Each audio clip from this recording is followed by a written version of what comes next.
Hello friends, welcome to my YouTube channel which is Bhagyashree study point. कैसे हो आप सब लोग? आई होप आप सब लोग बहुत अच्छे होंगे, मज़े में होंगे। तो फ्रेंड्स, आज के इस वीडियो में हम देखेंगे आज के यानी 10 अक्टूबर के करंट अफेयर्स के क्वेश्चंस, जो कि सभी एग्जाम्स के लिए इंपॉर्टेंट होने वाले हैं। फ्रेंड्स, मैंने सारे क्वेश्चंस इंपॉर्टेंट और सेलेक्टिव लिए हैं। अगर आप किसी भी कम्पिटिटिव एग्जाम की तैयारी करते हैं तो ये क्वेश्चंस आपके लिए काफ़ी ज़्यादा यूजफुल रहेंगे। तो वीडियो स्टार्ट करने से पहले जिस किसी ने भी चैनल को सब्सक्राइब किया है, पहले चैनल को सब्सक्राइब करके बेल आइकन को ऑल पर प्रेस जरूर करें, जिससे आपको आगे आने वाली वीडियो का नोटिफिकेशन सबसे पहले मिल सकेगा। तो चलिए फ्रेंड्स, वीडियो को स्टार्ट करते हैं। तो यूएन, आज पहले हम करंट न्यूज़ देख लेंगे आज की, उसके बाद हम क्वेश्चंस करेंगे। तो आज का पहली न्यूज़ है, यूएनएफपीए ने मातृ स्वास्थ्य में उल्लेखनीय प्रगति के लिए भारत को जो है वो सम्मानित किया है। तो यूएनएफपीए ने मातृ स्वास्थ्य और परिवार नियोजन को आगे बढ़ाने में भारत के नेतृत्व को मान्यता दी। भारत ने 2000 से 2020 के बीच अपने मातृ मृत्यु अनुपात एमएमआर को 70% तक कम किया, जो 2030 तक एमएमआर को 70 से नीचे लाने के एसडीजी लक्ष्य के करीब है। सस्टेनेबल डेवलपमेंट गोल, एसडीजी का फुल फॉर्म। इन उपलब्धियों में उनकी भूमिका के लिए केंद्रीय स्वास्थ्य सचिव में श्रीमती पुण्य सलिला श्रीवास्तव को जो है वो सम्मानित किया गया है। नेक्स्ट है, WHO ने भारत को जो है ट्रैकोमा मुक्त जो है घोषित किया। तो WHO ने भारत को सार्वजनिक स्वास्थ्य समस्या के रूप में ट्रैकोमा से जो है मुक्त घोषित किया, जिससे यह दक्षिण पूर्व एशिया क्षेत्र में ऐसा करने वाला तीसरा देश जो है बन गया। ट्रैकोमा एक संक्रामक जीवाणु संक्रमण है जो अनुपचारित रहने पर अंधेपन का कारण बन सकता है। भारत ने इस रोग से निपटने के 1963 में राष्ट्रीय ट्रैकोमा नियंत्रण कार्यक्रम शुरू किया, जो 1950 से 60 के दशक में अंधेपन का एक प्रमुख कारण था। नेक्स्ट न्यूज़ है, 2024 आर्कटिक ओपन फिनलैंड में शुरू हुआ, भारतीय खिलाड़ी एक्शन में लौटे। 2024 आर्कटिक ओपन बैडमिंटन टूर्नामेंट जो है फिनलैंड में शुरू हो गया है, जिसमें भारतीय खिलाड़ी में शुरू हो गया है, जिनमें भारतीय खिलाड़ी कौन? पीवी सिंधु और लक्ष्य सेन पेरिस ओलंपिक के बाद पहली बार इसमें भाग ले रहे हैं। और अन्य भारतीय प्रतिभागियों में किदाम्बी श्रीकांत, आकर्षि कश्यप, किरण जॉर्ज और मालविका बंसोड़ शामिल हैं। मालविका बंसोड़ का ताइवान की खिलाड़ी सोंग सुओ युन के साथ में मैच अभी चल रहा है। नेक्स्ट न्यूज़ है, कैबिनेट ने 2028 तक फोर्टिफाइड चावल की आपूर्ति जारी रखने को मंजूरी दी। तो केंद्रीय मंत्रिमंडल ने दिसंबर 2028 तक PMGKAY सहित सभी सरकारी योजनाओं के तहत फोर्टिफाइड चावल की आपूर्ति जारी रखने को मंजूरी दे दी। भारत सरकार द्वारा 100% वित्त पोषित इस पहल का उद्देश्य क्या है? चावल को फोर्टिफाइड करके एनीमिया और सूक्ष्म पोषक तत्वों की कमी को दूर करना। NFHS5 द्वारा उजागर किए गए अनुसार एनीमिया और सूक्ष्म पोषक तत्वों की कमी महत्वपूर्ण स्वास्थ्य मुद्दे बने हुए हैं। नेक्स्ट न्यूज़ है, शैक्षणिक स्वतंत्रता सूचकांक 2024। स्कॉलर्स एट रिस्क SAR अकादमिक स्वतंत्रता निगरानी परियोजना द्वारा प्रकाशित है फ्री टू थिंक 2024 वार्षिक रिपोर्ट के अनुसार पिछले 10 वर्षों में भारत जो है वो अकादमिक स्वतंत्रता सूचकांक में बहुत नीचे चला गया। रिपोर्ट में क्या कहा गया कि भारत की अकादमिक स्वतंत्रता 2013 से 2023 के बीच में 0.6 अंक से गिरकर 0.2 अंक पर आ गई, और भारत अब कम्प्लीटली रिस्ट्रिक्टेड के रूप में रैंक करता है, जो 1940 के दशक के मध्य के बाद से इसका सबसे कम स्कोर है। तो अब हम इम्पोर्टेंट क्वेश्चंस देख लेते हैं फ्रेंड्स आज की। क्वेश्चन नंबर 1 है, अक्टूबर 2024 में किस वित्तीय संस्थान ने उदय नामक एक नया उत्पाद लॉन्च किया जो संपत्ति के खिलाफ लघु टिकट ऋण STLAP की पेशकश करता है? ऑप्शन है, ए मुथूट फाइनेंस, बी है Mahindra and Mahindra financial services limited, C है Shriram transport finance corporation limited, D है कोटक महिंद्रा बैंक, या ई है Arka Fincap limited. Right answer option D हो जाएगा, Arka Fincap limited. Important points में है, अर्का फिनकैप ने छोटे टिकट ऋणों के साथ MSME विकास को बढ़ावा देने के लिए उदय जो है लॉन्च किया। किर्लोस्कर ऑयल इंजन्स लिमिटेड यानी कि OIEL की सहायक कंपनी है अर्का फिनकैप लिमिटेड ने उदय नामक एक नया उत्पाद जो है पेश किया, जो संपत्ति के बदले लघु ऋण की पेशकश करता है। सूक्ष्म, लघु और मध्यम उद्यम मालिकों को ध्यान में रखकर बनाए गए ये ऋण 10 लाख रुपए से लेकर 30 लाख रुपए तक होंगे। कंपनी का लक्ष्य क्या है? द्वितीय, तृतीय और चतुर्थ श्रेणी के शहरों में छोटे व्यवसायों की बढ़ती ऋण मांगों को पूरा करना तथा उनके विकास और विस्तार के लिए महत्वपूर्ण वित्तीय सहायता प्रदान करना। नेक्स्ट क्वेश्चन नंबर 2 है, एशियाई विकास बैंक ने हिमाचल प्रदेश सतत और समावेशी पर्यटन विकास परियोजना के लिए अक्टूबर 2024 में कितना ऋण स्वीकृत किया है? ऑप्शन से A $120 million, B $152 million, C 162, D $180 million या E $250 million. Right answer option C हो जाएगा $162 मिलियन।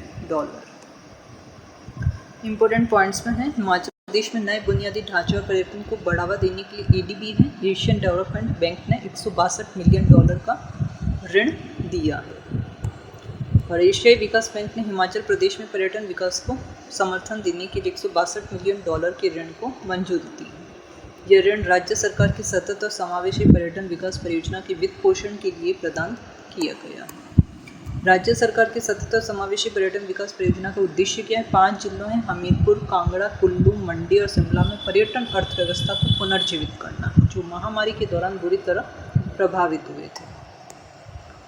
नेक्स्ट क्वेश्चन नंबर 3 है, किस बीमा कंपनी ने एक नई आस्थगित वार्षिक योजना निश्चित पेंशन का अनावरण किया, जिससे गारंटीकृत आजीवन आय प्रदान करने के लिए डिज़ाइन किया गया, जिससे ग्राहकों को अपनी सेवानिवृत्ति आय को सुव्यवस्थित करने और दीर्घकालिक ब्याज दरों में किसी भी गिरावट से बचाने की अनुमति मिलती है? ऑप्शन से A Reliance Nippon life insurance, B Bharti AXA general insurance, C Kotak Mahindra life insurance, D है Go Digit general insurance, E है universal Sompo general insurance. Right answer option यू जाएगा Reliance Nippon life insurance. Important points में है, Reliance Nippon life insurance ने भारतीयों को गारंटीकृत दीर्घकालिक सेवानिवृत्ति आय प्रदान करने में मदद करने के लिए निश्चित पेंशन की शुरुआत की है और प्रमुख निजी जीवन बीमा कंपनी है Reliance Nippon life insurance company limited ने एक नई अस्थगित वार्षिक योजना रिलायंस निप्पॉन लाइफ निश्चित पेंशन का अनावरण किया, जिससे आजीवन गारंटीकृत आय प्रदान करने के लिए डिज़ाइन किया गया, जिससे ग्राहकों को अपनी सेवानिवृत्ति आय को सुव्यवस्थित करने और दीर्घकालिक ब्याज दरों में किसी भी गिरावट से सुरक्षा मिल सके। नेक्स्ट क्वेश्चन नंबर 4 है, किस राज्य सरकार ने मादक पदार्थों की तस्करी से निपटने और राज्य में नशा करने वालों की पुनर्वास का समर्थन के लिए संकल्प पहल जो है वो शुरू की है? ऑप्शन से ए गुजरात, बी पंजाब, सी हरियाणा, डी उत्तराखंड या ई Himachal Pradesh. Right answer option E हो जाएगा हिमाचल प्रदेश सरकार ने। इंपॉर्टेंट पॉइंट्स में है, हिमाचल प्रदेश के मुख्यमंत्री ने नशीली दवाओं की समस्या से निपटने के लिए संकल्प पहल जो है वो शुरुआत की है और हिमाचल प्रदेश के मुख्यमंत्री कौन है? सुखविंदर सिंह सुक्खू ने नशा उन्मूलन पहल संकल्प की शुरुआत की, जिसका उद्देश्य क्या है? नशीली दवाओं की तस्करी से निपटना और पुनर्वास प्रयासों को समर्थन देना है। संकल्प पहल की घोषणा मुख्यमंत्री सुखविंदर सिंह सुक्खू ने राज्य की राजधानी शिमला में दिव्य ज्योति जागृति संस्थान द्वारा आयोजित एक कार्यक्रम में की। नेक्स्ट क्वेश्चन नंबर 5 है, अक्टूबर 2024 में भारत ने मालदीव को कितनी राशि की मुद्रा स्वैप सुविधा प्रदान करने पर सहमति व्यक्त की? ऑप्शन से $100 मिलियन, बी $200 मिलियन, सी 300, डी 400 या ई है $500 million. Right answer option D हो जाएगा $400 मिलियन। इंपॉर्टेंट पॉइंट्स है, भारत मालदीव को $400 मिलियन की क्रेडिट स्वैप सुविधा प्रदान करेगा। भारत ने मालदीव को $400 मिलियन की सहायता और 3000 करोड़ रुपए का द्विपक्षीय मुद्रा विनिमय जो है प्रदान किया है और यह सहायता मालदीव के सामने मौजूद वित्तीय चुनौतियों से निपटने में सहायक होगी। मुद्रा विनिमय समझौते के अलावा दोनों देशों ने भ्रष्टाचार की रोकथाम और उससे निपटने पर द्विपक्षीय सहयोग सहित 2 समझौता ज्ञापनों पर हस्ताक्षर किए। मालदीव के न्यायिक अधिकारियों के लिए क्षमता निर्माण कार्यक्रमों और खेल और युवा मामलों के क्षेत्रों में भी दोनों देशों के बीच 2 समझौता ज्ञापनों का नवीनीकरण किया गया। नेक्स्ट क्वेश्चन नंबर 6 है, दीपा कर्माकर जिन्होंने संन्यास की घोषणा की वह किस खेल से संबंधित है? ऑप्शन से साइकिल चलाना, बी तैराकी से, जिम्नास्ट या डी स्क्वैश। राइट आंसर हो जाएगा ऑप्शन सी हो जाएगा जिम्नास्टिक से संबंधित है, ये है दीपा कर्माकर। ठीक है फ्रेंड्स, इंपॉर्टेंट पॉइंट्स में देख लेते हैं। ओलंपियन है दीपा कर्माकर ने जिम्नास्टिक से संन्यास लिया है। ओलंपियन और राष्ट्रमंडल खेलों की कांस्य पदक विजेता है दीपा कर्माकर ने जिम्नास्टिक में संन्यास की घोषणा की है और स्मॉल वंडर उपनाम से मशहूर है दीपा कर्माकर। इस खेल में अंतर्राष्ट्रीय स्तर पर भारत का नाम स्थापित करने वाली पहली महिला भारतीय जिम्नास्ट थी। अगरतला जो कि त्रिपुरा की राजधानी है, तो त्रिपुरा की रहने वाली है दीपा की ओलंपिक में भाग लेने वाली पहली भारतीय महिला जिम्नास्ट होने का उन्हें गौरव प्राप्त है। रियो 2016 में उनकी एकमात्र ग्रीष्मकालीन ओलंपिक उपस्थिति में महिलाओं की वॉल्ट स्पर्धा में पदक जीतने से चूक गई थी। नेक्स्ट क्वेश्चन नंबर 7 है। जापान की संसद ने सत्तारूढ़ लिबरल डेमोक्रेटिक पार्टी के प्रमुख है शिगेरू इशिबा को औपचारिक रूप से देश का नया प्रधानमंत्री चुना। शिगेरू इशिबा जापान के खाली जगह प्रधानमंत्री होंगे। ऑप्शन से ए 100वें, बी 101वें, सी 102, डी 103वें या डी 104वें। राइट आंसर ऑप्शन सी हो जाएगा 102वें। ये है शिगेरू इशिबा। इंपॉर्टेंट पॉइंट्स में देख लेते हैं। तो शिगेरू इशिबा को जापान का 102वां प्रधानमंत्री नियुक्त किया गया। जापान की संसद ने सत्तारूढ़ लिबरल डेमोक्रेटिक पार्टी के प्रमुख है शिगेरू इशिबा को देश का नया प्रधानमंत्री चुना है और शिगेरू इशिबा जापान के 102वें प्रधानमंत्री बने। 67 वर्षीय हैं। शिगेरू इशिबा ने फूमियो किशिदा की जगह ली जो उसी राजनीतिक पार्टी है लिबरल डेमोक्रेटिक पार्टी से थी। एलडीपी ने 1955 में अपने गठन के बाद से लगभग लगातार जापान पर जो है शासन किया है। नेक्स्ट क्वेश्चन नंबर 8 है। बीसीसीआई है board of control cricketer of India. तो बीसीसीआई की भ्रष्टाचार निरोधक इकाई का नया प्रमुख किसे नियुक्त किया गया। ऑप्शन से A Aarti Sareen, B Ajit Kumar Saxena, C Alok Ranjan, D Amit Garg या E Sharad Kumar. Right answer option E हो जाएगा शरद कुमार को। ये हैं शरद कुमार। तो सेवानिवृत्त आईपीएस है शरद कुमार बीसीसीआई की भ्रष्टाचार निरोधक इकाई के नए प्रमुख जो है नियुक्त हुए हैं। सेवानिवृत्त आईपीएस अधिकारी हैं शरद कुमार जो 4 साल तक आतंकवाद रोधी संगठन है एनआईए के प्रमुख रहे हैं। तो बीसीसीआई की भ्रष्टाचार रोधी इकाई का नया प्रमुख जो है इन्हें नियुक्त किया गया। वे इस भूमिका में व्यापक अनुभव लेकर आए हैं। उत्तर प्रदेश की बरेली के रहने वाले 68 वर्ष की हैं। इनकी नियुक्ति क्रिकेट संस्था द्वारा 1 अक्टूबर को की गई थी। और बीसीसीआई के एसीयू प्रमुख की नियुक्ति 3 वर्ष के कार्यकाल के लिए की गई है। हरियाणा कैडर के 1979 बैच के आईपीएस अधिकारी और इनका कैरियर विशेष रूप से 2013 से 2017 तक राष्ट्रीय जांच एजेंसी के प्रमुख के रूप में प्रतिष्ठित रहा। नेक्स्ट क्वेश्चन नंबर 9 है।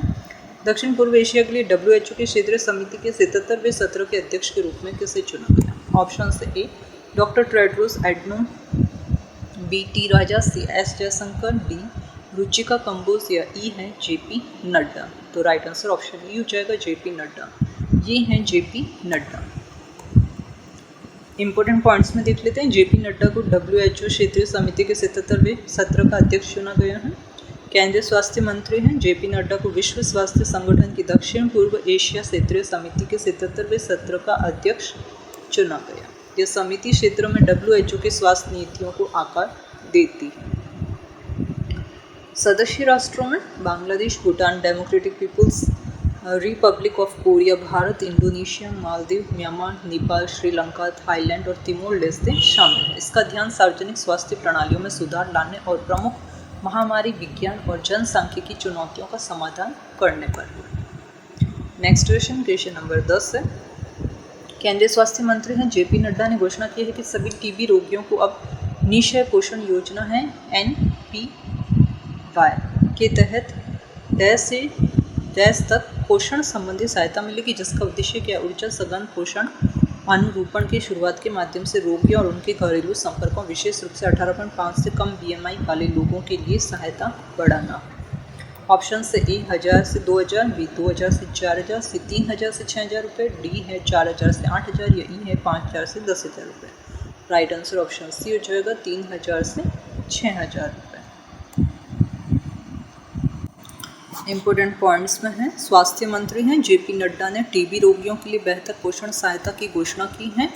और केंद्रीय स्वास्थ्य मंत्री हैं जेपी नड्डा ने टीबी रोगियों और उनके घरेलू संपर्कों के लिए पोषण सहायता बढ़ाने के उद्देश्य से कई प्रमुख पहलों की घोषणा की है। नेक्स्ट है निःशय पोषण योजना के अंतर्गत सभी टीबी रोगियों के लिए उपचार अवधि के दौरान मासिक पोषण सहायता को मौजूदा 500 रुपये से बढ़ाकर 1000 रुपये कर दिया गया। और सरकार ने जो है 18.5 से कम जो BMI वाले सभी मरीजों के लिए ऊर्जा सघन पोषण अनुरूपण शुरू करने का भी निर्णय लिया है। नेक्स्ट क्वेश्चन नंबर 11 है। भारत के सबसे बड़े निजी क्षेत्र के ऋणदाता HDFC बैंक ने अपनी सहायक कंपनी HDFC एजुकेशन की 100% हिस्सेदारी वामा सुंदरी इन्वेस्टमेंट्स को कितने करोड़ रुपए के नकद सौदे में बेचने को मंजूरी दे दी है। समझौते के अनुसार बैंक 31 अक्टूबर 2024 तक अपनी 91% हिस्सेदारी और शेष 9% हिस्सेदारी 30 जून 2025 से पहले बेचेगा, जिसके बाद HDFC एडू बैंक की सहायक कंपनी नहीं रहेगी। ऑप्शन ए 150 करोड़ रुपए, बी 100, सी 182, डी 192 या ई 212 करोड़ रुपए। राइट आंसर ऑप्शन डी हो जाएगा 192 करोड़ रुपए।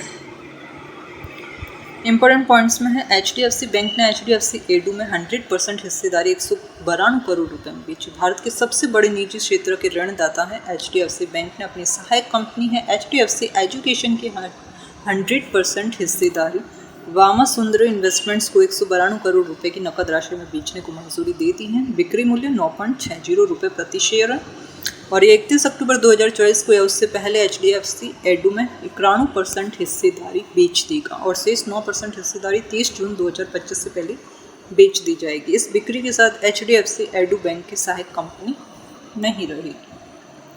नेक्स्ट क्वेश्चन नंबर 12 है, अक्टूबर 2024 में निम्नलिखित में से किस RBI डिप्टी गवर्नर का कार्यकाल 1 वर्ष के लिए बढ़ा दिया गया है? ऑप्शन से A Michael D Patra, B M Rajeshwar Rao, C है तवर्ना रविशंकर, डी है जे स्वामीनाथन, ई है बी और डी दोनों। राइट आंसर हो जाएगा इसमें बी हो जाएगा एम राजेश्वर राव। ये है M Rajeshwar Rao. Important points में है सरकार ने RBI के डिप्टी गवर्नर का कार्यकाल 1 साल के लिए बढ़ा दिया। केंद्र सरकार ने भारतीय रिजर्व बैंक के डिप्टी गवर्नर के रूप में श्री एम राजेश्वर राव का कार्यकाल 9 अक्टूबर 2024 से बढ़ा दिया। यह विस्तार 1 वर्ष या अगले आदेश तक जो भी पहले हो उसके लिए है। यह श्री राव के लिए दूसरा 1 साल का विस्तार है, जिन्हें पहले अक्टूबर 2020 में 3 साल के लिए उपराज्यपाल नियुक्त किया गया था। तो श्री राव जो है विनियमन विभाग, संचार विभाग, प्रवर्तन विभाग, विधि विभाग और जोखिम निगरानी विभाग का कार्यभार संभालते रहेंगे। नेक्स्ट क्वेश्चन नंबर है 13, विश्व पर्यावरण दिवस हर साल अक्टूबर के पहले सोमवार को मनाया जाता है। इस साल यह 7 अक्टूबर को मनाया गया। विश्व पर्यावरण दिवस की थीम क्या है? ऑप्शन से ए माइंड द गैप, किसी को भी पीछे न छोड़ें, बी है कार्बन मुक्त विश्व के लिए शहरी कार्रवाई में तेजी लाना, सी सभी के लिए आवास एक बेहतर शहरी भविष्य, डी है फ्रंटियर टेक्नोलॉजी अपशिष्ट को धन में बदलने के लिए एक अभिनव उपकरण के रूप में, ई है बेहतर शहरी भविष्य के निर्माण के लिए युवाओं को शामिल करना। राइट आंसर ऑप्शन ई हो जाएगा बेहतर शहरी भविष्य के निर्माण के लिए युवाओं को शामिल करना। इंपॉर्टेंट पॉइंट्स में है 7 अक्टूबर 2024 विश्व पर्यावरण दिवस मनाया जाता है। तो हर अक्टूबर के पहले सोमवार को मनाया जाता है। इस साल ये 7 अक्टूबर को मनाया गया। यह दिन हमें क्या याद दिलाता है कि हर किसी को रहने के लिए एक सभ्य और सुरक्षित स्थान पाने का अधिकार है और इस दिन सरकारों, समुदायों और व्यक्तियों से आवास की स्थिति में सुधार, सुरक्षित वातावरण बनाने और पड़ोस को अधिक सुरक्षित बनाने की दिशा में काम करने का आग्रह किया जाता है। और थीम क्या है 2024 की? तो बेहतर शहरी भविष्य के निर्माण के लिए युवाओं को शामिल करना। नेक्स्ट क्वेश्चन नंबर 14 है, विश्व डाक दिवस प्रतिवर्ष किस तिथि को मनाया जाता है? ऑप्शन से 7 अक्टूबर, बी 8, सी 9, डी 10 या ई 11 अक्टूबर। राइट आंसर ऑप्शन सी हो जाएगा 9 अक्टूबर को विश्व डाक दिवस मनाया जाता है, world post day celebration. Important points में है 9 अक्टूबर विश्व डाक दिवस। विश्व डाक दिवस प्रतिवर्ष 9 अक्टूबर को मनाया जाता है ताकि दैनिक जीवन, वैश्विक संचार और आर्थिक विकास में डाक प्रणाली की महत्वपूर्ण भूमिका पर प्रकाश डाला जा सके। इस वर्ष यूनिवर्सल पोस्टल यूनियन की 150वीं वर्षगांठ है, जिसकी स्थापना 1874 में बर्न, स्विट्जरलैंड में हुई थी, जिसने आधुनिक अंतर्राष्ट्रीय डाक विनिमय का मार्ग प्रशस्त किया। विषय 2024 राष्ट्रों में संचार को सक्षम बनाने और लोगों को सशक्त बनाने की 150 वर्ष। आज का लास्ट क्वेश्चन है क्वेश्चन नंबर 15। संयुक्त राज्य अमेरिका के वैज्ञानिक विक्टर एम्ब्रोस और गैरी रूबकन ने किस खोज के लिए फिजियोलॉजी या मेडिसिन में 2024 का नोबेल पुरस्कार जीता है? ऑप्शन से ए messenger ribonucleic acid mRNA vaccine के रूप में, न्यूक्लियोसाइड्स बेस संशोधन के लिए, बी है तापमान और स्पर्श के लिए रिसेप्टर स्कीम की खोजों के लिए, सी है हेपेटाइटिस सी वायरस की खोज के लिए, डी है माइक्रो आरएनए की खोज और जीन विनिमय इसकी भूमिका के लिए, ई है विलुप्त होमिनिन के जीनोम और मानव विकास से संबंधित खोजों के लिए। राइट आंसर ऑप्शन डी हो जाएगा माइक्रो आरएनए की खोज और जीन विनिमय में इसकी भूमिका के लिए। ठीक है फ्रेंड्स, तो ये है वो साइंटिस्ट दोनों चिकित्सा के क्षेत्र में जिन्हें नोबेल पुरस्कार दिया गया, विक्टर और लुइस गैरी। विक्टर एम्ब्रोस और गैरी रूबकन ने माइक्रो आरएनए की खोज के लिए चिकित्सा का नोबेल जीता। और वैज्ञानिक है विक्टर एम्ब्रोस और गैरी रोके ने माइक्रो आरएनए की खोज और जीन विनिमय में इसकी भूमिका 2024 का फिजियोलॉजी या मेडिसिन का नोबेल पुरस्कार जीता है। संयुक्त राज्य अमेरिका स्थित पुरस्कार विजेताओं में सूक्ष्म आरएनए अणुओं की नए वर्ग की खोज की जो जीन गतिविधि को विनियमित करने में महत्वपूर्ण भूमिका निभाते हैं। एम्ब्रोस ने वह शोध किया जिसके कारण उन्हें हार्वर्ड विश्वविद्यालय में पुरस्कार मिला और वे वर्तमान में मैसाचुसेट्स चैन मेडिकल स्कूल में प्राकृतिक विज्ञान के प्रोफेसर। तो फ्रेंड्स ये थे आज के top 15 important questions. I hope friends आपको ये क्वेश्चंस अच्छे लगे होंगे। क्वेश्चंस अच्छे लगे हैं तो वीडियो को लाइक, ज़्यादा से ज़्यादा शेयर और चैनल पर नए हो तो चैनल को सब्सक्राइब करके बेल आइकन को ऑल पर प्रेस जरूर करें, जिससे आपको आगे आने वाली वीडियो का नोटिफिकेशन सबसे पहले मिल सकेगा। और इस वीडियो की फ्रेंड्स अगर आपको PDF चाहिए तो आप मेरा टेलीग्राम चैनल ज्वाइन कर सकते हैं, जिसका लिंक वीडियो के डिस्क्रिप्शन में दिया हुआ है। ठीक है, वीडियो के डिस्क्रिप्शन में लिंक होगा टेलीग्राम चैनल का, उसको जाकर क्लिक करें और टेलीग्राम चैनल को ज्वाइन करें, जिससे आपको जितने भी वीडियोस है उसकी सभी की PDF वहाँ पे मिल जाएगी। ठीक है फ्रेंड्स, और कमेंट बॉक्स में अपना फीडबैक ज़रूर दें कि ये क्वेश्चंस आपको कैसे लगे, और डिटेल में हर एक क्वेश्चन का हमने समरी की है। ठीक है, तो बताना फ्रेंड्स ये क्वेश्चंस आपको कैसे लगे। तो आज के लिए इतना ही फ्रेंड्स, थैंक यू। मिलती हूँ नेक्स्ट वीडियो में, तब तक के लिए wish you all the best.